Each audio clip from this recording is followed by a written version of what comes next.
오늘은 우리가 믿음과 구원에 관하여서 함께 말씀을 나눠 보도록 합니다. 교회에서 말하는 구원은 불공정합니다. 구원에 대해 이야기할 때 사람들에게 종종 듣는 말입니다. 믿기만 하면 구원을 받고 믿지 못하면 혹은 믿을 기회가 없다면 구원받지 못한다는 것이 공평하지 않다고 사람들은 느낍니다. 더구나 믿는 사람들이 믿음만 내세우고 세상과 세상 사람들이 볼 때에 자기들에 비해서 조금 더 덕스럽지도 못하고 의롭게 살지도 못하고 선하게 살지도 못하는 것 같다면, 그럼에도 불구하고 자기는 믿음이 있어서 구원을 받고 누군가는 믿음이 없어서 구원받지 못한다, 더 거칠게 말한다면 지옥에 간다라는 이야기를 듣게 되면 교회가 말하는 신앙과 구원에 대해서 불신하게 되는 것은 어쩌면 당연하게 여겨집니다. 예수님을 믿는다고 말하기에 구원은 확실히 받은 것일까요? 믿음이, 믿는다는 고백이 구원을 위한 모든 것이라고 성경은 말씀하고 있습니까? 그러니까 이 말은 우리가 보통 이제 믿는다고 할 때 지적인 동의만이 우리 구원을 위한, 믿음을 위한 모든 것이 되는 것이냐, 아니면 지적인 동의 이상이 믿음에는, 믿는다라는 것에는 포함되는 것이냐라는 것을 우리에게 묻는 거예요. 이 믿음, 성경이 말씀하는 믿음의 고백을 위해서는 먼저 구원에 대한 소식, 예수님에 대해 들어야만 하는데, 그렇다면 예수님에 대해 아무런 소식도 듣지 못한 사람들은 어떻게 되는 것일까? 누구는 운 좋게 예수님을 믿게 되어서, 내가 태어나 보니까 우리 집안은 다 원래 예수 믿는 사람들이고, 내가 태어나 보니까 내가 태어난 나라와 시대가 스스로 자유롭게 살아가고 자기 신앙은 자기가 택할 수 있는, 여러분, 그러한 또 사회여서 나는 운 좋게 예수 믿는 사람이 되었다면, 이렇게 또 우리나라 대한민국 서울처럼 어디를 가나 교회가 여기저기 많이 있어서 마음만 먹으면 어느 교회든지 찾아갈 수 있는 그런 환경이 있어서 그래도 비교적 쉽게 예수를 믿었다면, 그러나 또 어떤 사람은 복음을 들을 수 없는 시대에 태어나고 그 소식 자체를 전혀 들어보지 못하는 환경 가운데 있기도 하는데, 그렇다면 그와 같은 사람이 예수를 믿지 않는다고 구원을 받지 못하는 것은 불공정한 것이 아닙니까? 라고 질문을 할 수 있는 거죠. 여러분, 그래서 우리는 이와 같은 것에 대해서 고민하고 또 고민을 해야 되는 거예요. 이 질문은 구원을 베푸시는 하나님이, 성경이 말씀하는 구원이 과연 공정하고 모든 사람들에게 정당한 것인가를 묻고 있는 겁니다. 로마서 10장 17절에서는요, 그러므로 믿음은 들음에서 나며 들음은 그리스도의 말씀으로 말미암았느니라 라고 말씀합니다. 믿기 위해서는 듣는 것, 하나님의 말씀을 듣는 것이 필수적이고, 들음으로 말미암아, 그리스도의 말씀을 들음으로 우리의 믿음이 일어난다라고 분명하게 말씀을 하고 있습니다. 그러니까 이 말은 한 번도 복음을 들어보지 못한 사람들에게 구원이 일어날 수 없다라는 것이죠. 그러니까 이런저런 형편과 사정으로 지금도 사실은 한 번도 복음을 들어보지 못한 사람이 분명 존재할 텐데, 그들에게는 이 구원에 관한 이 선언이 매우 차별적이고 불공정하게 들린다라는 것입니다. 복음을 들을 기회 자체가 없는데 듣지 못했다고, 그리하여 믿지 못했다고 구원받지 못한다면 구원을 위한 온전하고 공정한 기회를 받지 못했다 말할 수 있을 것입니다. 예수님을 믿는 믿음에 따라 영원한 구원에 이르기도, 반대로 영원한 심판에 처하기도 한다면 기회는 모두에게 공평하게 주어져야 한다고 주장할 수 있을 것입니다. 그러므로 믿고 구원받는 것은 정당하지 않다고 하나님이 성경을 통해 제시하신 믿음으로 구원에 이른 길이 매우 부당한 것 아니냐라고 사람들은 반문할 수 있습니다. 여러분, 특별히 우리가 사는 이 시대의 젊은이들에게는 공정이라는 것이 매우 민감하고 또 매우 중요한 문제입니다. 점점 기회가 적어지고 점점 살아가는데 경쟁이 심해지는 시대를 우리 젊은 친구들이 살아가면서, 내가 비록 부모 덕은 받지 못했더라도 이 사회에서 적어도 내가 수고하고 노력해서 어느 정도 출발선 자체는 같아져야 하는 거, 아니 출발선이 다르더라도 경쟁할 공정한 기회는 주어져야 하는 거 아니냐.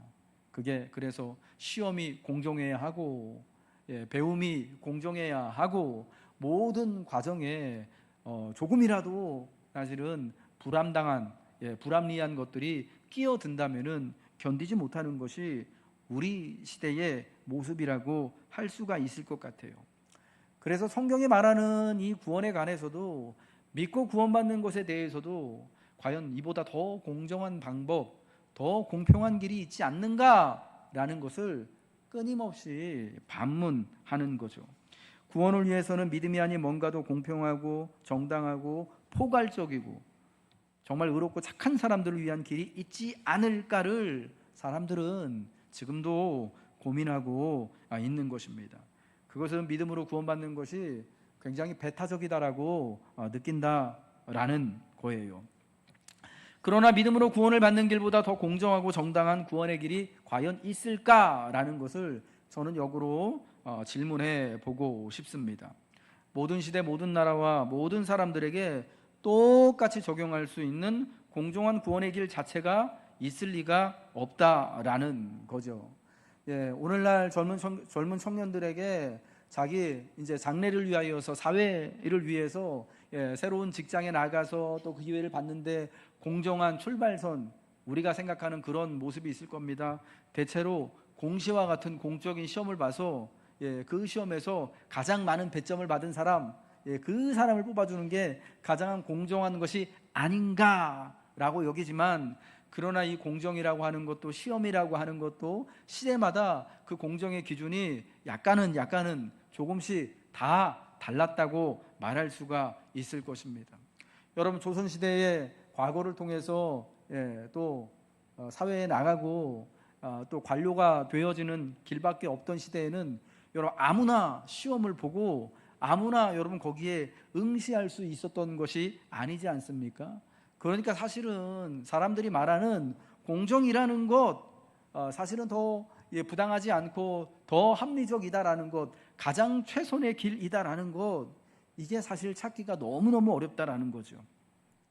모든 시대 모든 사람들을 위해 하나님은 가장 공정하고 정당한 구원의 길로 예수를 믿음으로 구원을 받게 되는 오직 은혜, 오직 믿음의 길을 우리에게 알려주셨다는 거예요. 그래서 제가 말씀드리고 싶은 거는, 공정을 목숨보다 중요하게 여기는 우리 시대 사람들에게 사실은 믿음으로 구원받는 이 성경이 말씀하는 구원의 길이 지금 우리가 개발해내고 우리가 생각하는 어떤 공정하고 공평한 길보다 가장 공정하고 공평한 길, 정당한 구원의 길이다라는 것을 알려드리고 싶은 거예요. 원래 우리는 하나님의 약속에서 성경이 말씀하기를 약속 밖에 있었던 이방 사람들이다라고 말씀하고 있지 않습니까?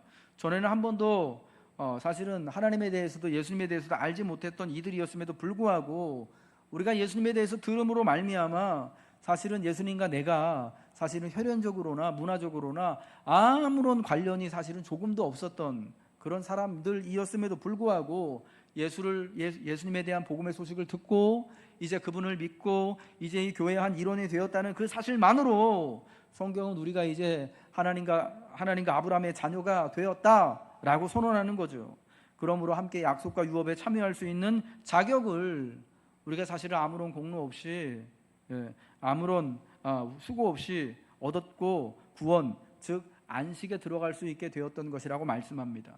성경이 말씀하는 자격이라는 것은 단 하나, 오직 예수를 믿음으로, 하나님을 듣고 믿음으로라는 것이 이제 모든 시대와 모든 사람들에게 적용되는 가장 그래도 우리가 발견할 수 있는 가장 정당하고 가장 공정한 구원의 길이다라는 겁니다. 믿음이 가장 공정하고 정당한 구원의 길입니다. 여러분, 세상이 제시하는 지금까지 구원의 길들이 있었죠. 사후세계의 좋은 곳으로 가기 위해서 많은 재물을 준비하거나 어마어마하고 의리한 무덤을 준비해야 된다거나 살아있을 때 선행을 많이 해야 한다거나 하는 것들이었습니다. 여러분, 지금도 세계 곳곳에 가면 엄청나게 옛날에 아주 오래전에 돌아가신 사람들의 거대한 무덤들이 남아 있습니다. 우리나라도 가깝게는 조선시대 왕릉들이, 왕과 그 왕비의 그 무덤들이 서울 근교에도 경기도에도 큰 규모로 남아 있고요. 저기 이 성경에 나오는 이집트 땅 애굽에 가면은 수천 년 전, 5,000년 전, 6,000년 전, 지금으로부터 예수님이 태어나시기도 전에 2,000년, 3,000년 전부터 엄청난 거대한 피라미드들을 지었던 쥐었던 것이 지금도 흔적으로 그 거대한 피라미드들이 여러분 남아있지 않습니까? 여러분, 이게 사실은 그 거대한 건축물, 그 옛날에 기술도 없었고 기계도 이렇게 뛰어나지 않았을 때에 어떻게 저 엄청난 건축물들을 지었을까? 정말 너무 신비롭다, 신기하다라고 이야기를 하지만 사실은 본질을 따지면 그건 그냥 무덤인 거예요. 죽은 사람을 위한 집인 거예요. 근데 여러분, 죽은 사람을 위한 집이 왜 그렇게 크게 지을 수밖에 없었을까요? 그 죽은 사람을 위한 집에 그 엄청나고 거대한 집을 져놓고, 무덤인데 거기다가 뭐 엄청난 또 재물을 또 막 갖다가 가득가득 실어놓고, 그래서 그게 발굴되어지면 거기서 다 가지고 나와가지고 지금 가치로는 정말 돈으로 값을 매길 수 없을 만큼의 그런 유물이 되어지고 문화재가 되잖아요. 그리고 그뿐만 아니라 사실은 그 대단한 그 무덤의 주인인 사람이 죽을 때에 이 사람만 거기다가 묻는 게 아니라 그 사람이 평소에 생전에 모셨던 종들, 아내들까지 그냥 다 같이 순장이라고 그러죠. 살아있는 채로 묻히는 거 해가지고 같이 묻어요. 왜 그럴까요? 이 사람이 사후세계에 가서도 이때 살아생전에 누렸던 것처럼 사후세계에서 좋은 곳에 가서 거기서도 권력을 누리고 거기서 이 가지고 간 모든 것을 가지고 좋은 곳에 가서 잘 살기를 바라는, 여러분, 그 믿음과 신앙이 그 오래전부터 사람들에게 있었던 거예요. 그러니까 나중에 사람들이 죽어가고 좋은 곳에 가기 위해서는 큰 집도 필요하고, 그 큰 집에서 이제 오랫동안 같이 살아갈 종들도 필요하고, 그곳에서 이제 또 같이 건너갈 또 필요한 모든 재물도, 금, 은혜 뭐 이런 재물들을 가득가득 그 엄청난 집을 져놓고 무덤인데 거기다가 꽉꽉 채워놓은 거예요. 사후세계의 좋은 곳으로 가기 위해서는 이와 같은 많은 것들이 필요하기 때문이다라는 믿음이 있었기 때문이죠. 사실은 이런 믿음이 없다면 그렇게 죽은 자를 위한 무덤이, 죽은 자를 위한 집이 크고 거대하고 화려하고 거기에 많은 것들을 묻어둘, 같이 매장할 이유가 없는 거예요. 여러분, 그런데 만약 그런 신앙이 맞다면, 그런 믿음이 틀림이 없다면 우리 같은 사람들은 어떡합니까? 가서 들고 갈 게 없는데 그럼 좋은 곳으로 가지 못하게 되는 거잖아요. 또한 살아있을 때 선행을 많이 해야만 좋은 곳으로 간다, 그것이 구원의 길이라고 말한다면 여러분 어떻게 됩니까? 선함의 기준도 시대마다, 문화마다, 사람마다 다 다르잖아요. 착한 사람, 선한 사람이 누려야 할 구원이란 기준이 그래서 무척이나 애매할 수밖에 없는 것입니다. 모든 시대 모든 사람을 위해 제시되는 가장 공정한 구원의 기준으로 믿음을 말하는 것은 이와 같은 여러 많은 차이에도 불구하고 모든 세대 사람들에게 가장 공정하고 모든 사람들에게 적용할 만한 기준으로 믿음이 유일하기 때문입니다. 그러므로 모든 사람들을 위한 공정한 구원의 길이 바로 믿음이 되는 거죠. 믿음은 우리의 성이나 피부의 색깔이나 또 선함의 유무나 재산의 유무와 관계없이 지식의 정도나 또 득도의 수준에 신실함의 수준에 관계없이 예수를 믿는 믿음을 따라서 하나님은 우리에게 구원의 길을 제시해 주신 것이죠. 그러니 성경이 말하는 믿음으로 구원받는 것이 사실은 우리 입장에서는 가장 공평하고 조금도 사실은 불이익한 일을 당하지 않는 가장 정당한 구원의 길이 되는 거죠. 그러나 사람들은 구원에 관해 말할 때 꼭 이렇게 말합니다. 구원받기 위해서 꼭 그리스도인이 되어야 한다고 생각하지 않아요. 선한 사람이라면 누구나 구원받을 수 있다고 믿습니다. 자기관리에 철저하고 바르게 살고 선과 진리를 추구하는 사람이라면 말이죠. 정말로 구원을 간절히 구하는 사람이라면 누구나 구원받을 겁니다. 여러분, 이 보통 사람들이 하는, 보통 구원에 관해 말할 때 사람들, 여러분 이런 이야기하는 거 여러분들도 많이 겪으셨을 거라고 생각합니다. 이런 이야기를 하는 세상 사람들에 대해서 팀 켈러라고 하는 목사님은요, 이분이 쓴 죄를 말하다라는 책에서 반박하면서 이제 이야기를 하는데, 제가 그분의 글을 아주 쉽게 여러분에게 베풀어 드릴 능력이 없어가지고 그냥 그대로 좀 읽어 드릴게요. 이 말이 무슨 뜻인지 아는가? 구원이 더는 단순하지 않으며 물론 거저도 아니라는 뜻이다. 신에게 가는 길은 다양하다고 말할 수 있으려면 선하게 살아야 높은 경지에 도달할 수 있다고 말해야만 한다. 은혜의 개념 자체를 부정해야 한다. 게다가 이런 신념에도 배타성이 숨어 있다. 말로는 누구나 구원받을 수 있다지만 사실은 자기네 기준의 도덕과 진리에 부합하지 못하는 사람은 모두 배제하기 때문이다. 선한 사람이 천국에 갈 수 있다면 도덕적 흠이 있는 사람은 어떻게 되는가? 인생을 망치고 죽음을 앞둔 사람은 어떻게 되는가? 버릇없는 아이는 어떻게 되는가? 언뜻 너그러워 보이는 세상 사람들이 말하는 이 구원의 세계관조차도 약자와 악인보다 강자와 선인 쪽으로 치우쳐 있는 거죠. 세상에 우리가 보는, 우리의 눈으로 보는 기준으로 볼 때 악인은, 그리고 또 선한 또 악한 사람은 절대 구원의 길에 들어갈 수 없다라면은, 절대로 조금이라도 의롭지 못한 사람은 저 안식에 들어갈 수 없다라고 하면, 여러분 누가 하나님의 안식에 들어갈 수 있겠습니까? 반면에 복음은 선인이든 악인이든 강자든 약자든 겸손하기만 하면 하나님께 나올 수 있다고 말하는 것이 성경이 말씀하는 믿음으로 말미암는 구원에 이르는 복음인 것입니다.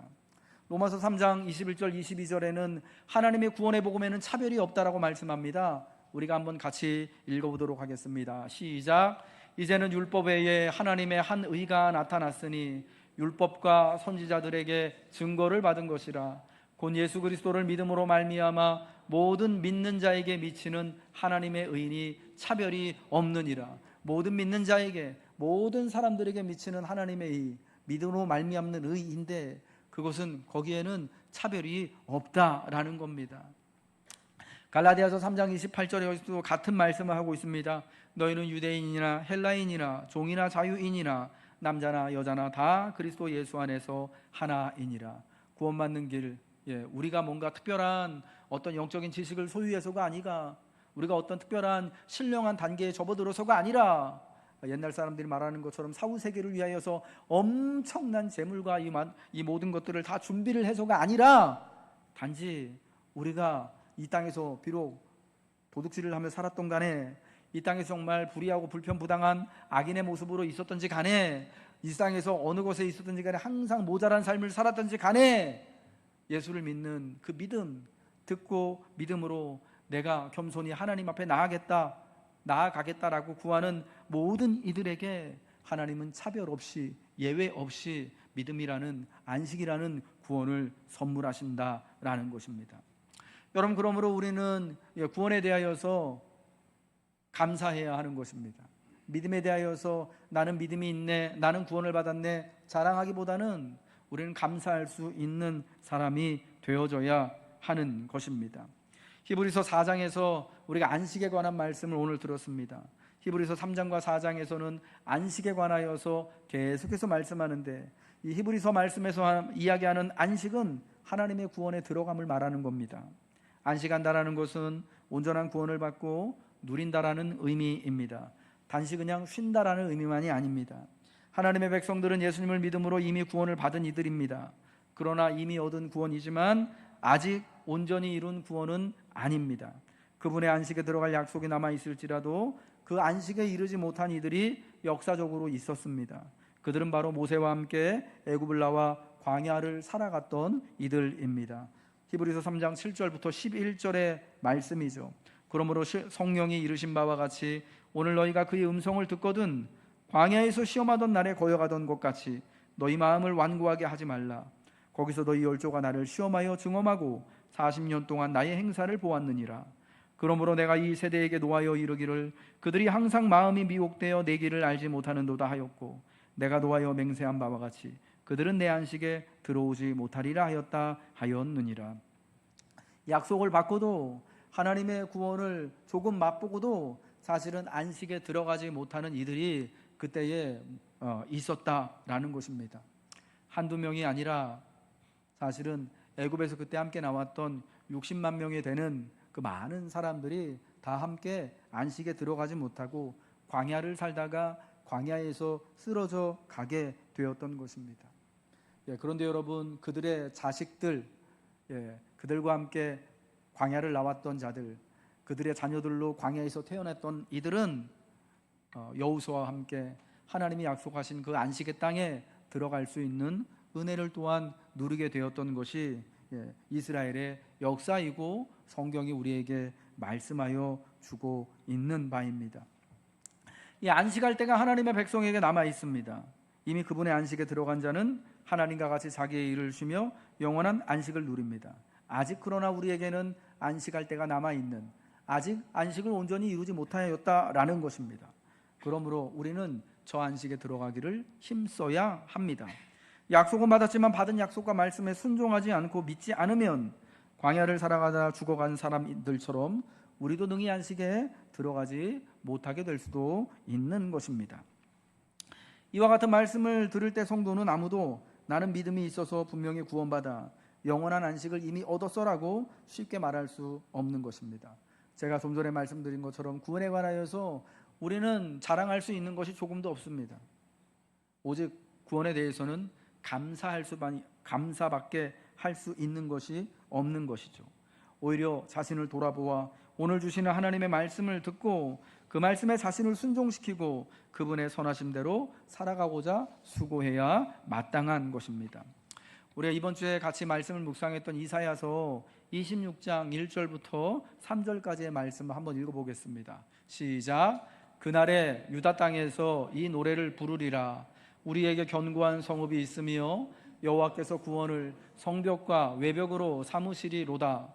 너희는 문들을 열고 신의를 지키는 의로운 나라가 들어오게 할지어다. 주께서 심지가 견고한 자를 평강하도록 지키시리니 이는 그가 주를 신뢰함이니이다. 아멘. 여러분 지난 한 주간 이사야서 말씀 또 매일 성경 통해서 잘 매일같이 묵상하고 계시지요? 26장의 이 말씀 여러분 같이 읽으셨죠? 묵상하셨죠? 하나님이 그날에 하나님의 백성들을 위하여서 구원의 성읍을 예비해 놓으신다라고 말씀하셨습니다. 그날에 세우시는 구원의 성읍이 있습니다. 근데 그 성읍은 특징이 뭐냐?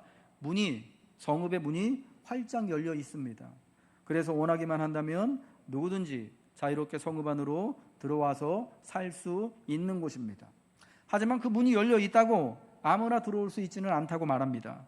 주님께 대해서 신의를 지키는 자, 심지가 견고한 자, 주를 신뢰하는 자만이 그 열린 문으로 들어와 구원의 성읍 안에 안식하며 살아갈 수 있습니다. 참 모순적으로 들려요. 그 하나님의 구원의 성읍은 문은 활짝 열려져 있어요. 밤이고 낮이고. 그런데 또 아무나 들어갈 수가 없어요. 하나님께 대하여서 신의를 지키는 자, 신실한 자, 심지가 견고한 자, 주를 신뢰하는 자만이 그 문에 들어갈 수 있습니다. 복음서에서 예수님이 말씀하신 것처럼 하나님 나라 천국 잔치에 들어가기 위해서는 예복이 필요한데 그 예복을 입은 자만이 잔치에 들어가는 것처럼 믿음이라는 예복을 입은 자가 믿음이라는 예복이 마련된 자만이 그 문에 들어갈 수가 있는 것입니다. 이 같은 동일한 말씀이 성경의 마지막 장 계시록 21장에도 나와 있습니다. 계시록 21장이 새하늘과 새 땅에 대해서 말씀하는데 새하늘과 새 땅이 이 땅에 이루어질 때에 하늘에서 새 예루살렘이 내려옵니다. 이사야가 말한 구원의 성읍, 하늘에서 내려오는 새 예루살렘이 이제 새하늘과 새 땅에 이루어지게 되는데 이 하늘로부터 내려오는 새 예루살렘 역시도 하나님의 영광으로 가득합니다. 그리고 그 새 예루살렘의 특징 역시도 그 성읍에는 문이 12개가 있습니다. 어린 양의 12사도를 기념하는 12문이 있는데 그 문도 어떻게 되어 있냐면 항상 열려 있습니다. 거기에는 밤이 없기 때문이라고 말씀합니다. 어떤 위협이나 외침이 없기 때문에 밤낮으로 문이 열려 있습니다. 그래서 누구든지 원하기만 한다면, 그러니까 그 성의 주인 되시는 하나님의 다스림을 따라 살기를 기뻐한다면 언제든지 들어와서 함께 살 수가 있는 것입니다. 그런데도 역시 그 성도 아무나 들어올 수 없습니다. 계시록 21장 24절부터 27절의 말씀이죠. 읽겠습니다. 시작. 만국이 그 빛 가운데로 다니고 땅의 왕들이 자기 영광을 가지고 그리로 들어가리라. 낮에 성문들을 도무지 닫지 아니하리니 거기에는 밤이 없음이라. 사람들이 만국의 영광과 존귀를 가지고 그리로 들어가겠고 무엇이든지 속된 것이나 가증한 일 또는 거짓말하는 자는 결코 그리로 들어가지 못하되 오직 어린 양의 생명책에 기록된 자들만 들어가리라. 아멘. 오직 어린 양의 생명책에 기록된 자들만 그 열린 문으로 들어간대요. 문이 밤낮으로 열려 있음에도 불구하고 아무나 들어가는 것이 아닙니다. 속된 것, 가증한 것, 거짓말하는 자는 결코 그리로 들어갈 수 없다라고 말씀합니다.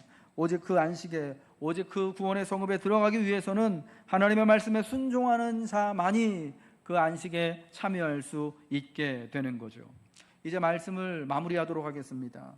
믿고 구원받는다는 것을 말할 때 누군가에게는요, 믿음이 없어서 구원을 받지 못하고 지옥에 떨어진다는 구원 감별사와 같은 모습, 이건 우리의 역할이 아닌 거예요. 우리가 구원에 대해서, 믿음에 대해서 말할 때 나는 믿고 믿음이 있기 때문에 구원받았고 당신은 예수를 믿지 않기 때문에 지옥에 떨어지는 겁니다, 이런 옛날에 구원 감별사와 같은 역할, 그거 우리의 역할, 우리의 모습이 아니어야 한다라는 겁니다. 나는 구원받았는가를 말하는 것을 지나 이제는 나는 구원받을 만한, 그리하여 저 안식에 들어갈 만한 믿음의 삶을 살고 있는가를 스스로에게 물어야 하는 것입니다. 언젠가 보았던 C.S. 루이스의 책에서 보니까 여러분, 천국에는 하나님을 기뻐하는 사람만이 들어가는 곳이잖아요. 거기서 그런 얘기를 하더라고요. 천국과 지옥이 준비된 이래로 계속해서 멀어진대요. 마치 우주가 계속 팽창하는 것처럼 천국하고 지옥은 계속 멀어져 가지고 막 끝이 보이지도 않을 만큼 계속 멀어지고 헤어지고 있다고 하더라고요. 그래서 제목이 천국과 지옥의 이혼인 거예요. 계속 멀어지는 상태가 되어지는 거예요. 왜요? 사단은, 마귀는 또 하나님을 기뻐하지 않는 사람들에게 지옥이 어디일까요? 저는 그 얘기 들으면서 되게 당황스럽기도 하고 그렇구나 싶기도 했었는데, 하나님이 있는 곳이 지옥이 아닐까요? 하나님 싫은 마귀한테는. 하나님이 너무 싫은 사람, 여러분, 우리가 결혼 생활 하다가 서로 너무 이제 마음이 안 맞고 성격 차이가 나고 힘들어요. 그럼 같이 사는 거 뭐라 그럽니까? 지옥 같다고 하잖아요.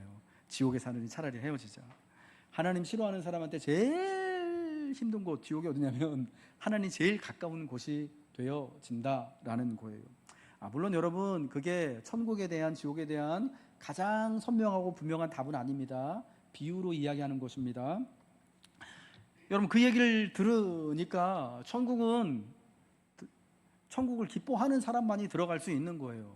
저 안식에 들어가기를 정말 성경이 말씀하는 것처럼 힘쓰고 순종하는 자만이 들어갈 수 있는 것이지, 내가 자격도 안 됐는데 들어가면 사실은 그로 인해서 더 괴로워지고 힘들어질 수 있는 곳일 수도 있겠다라는 마음이 드는 것입니다. 사랑하는 성도 여러분, 이제 저는 이 말씀을 오늘 우리에게 주신 히브리서 말씀으로 마치도록 하겠습니다. 그런즉 안식할 때가 하나님의 백성에게 남아 있습니다. 그 안식에 들어가기를 힘쓰십시오. 좌우의 날선 검과 같은 하나님의 말씀으로 내 영혼의 가장 깊숙한 곳까지 판단을 받고 믿고 순종하고자 할 때, 내가 안식에 들어가기를 사모하고 천국을 사모할 때 예비하신 안식의 날, 하나님 곁에서 살아가는 것이 우리에게 참 기쁨이 되고 복이 되는 은혜를 맛보게 될 것입니다.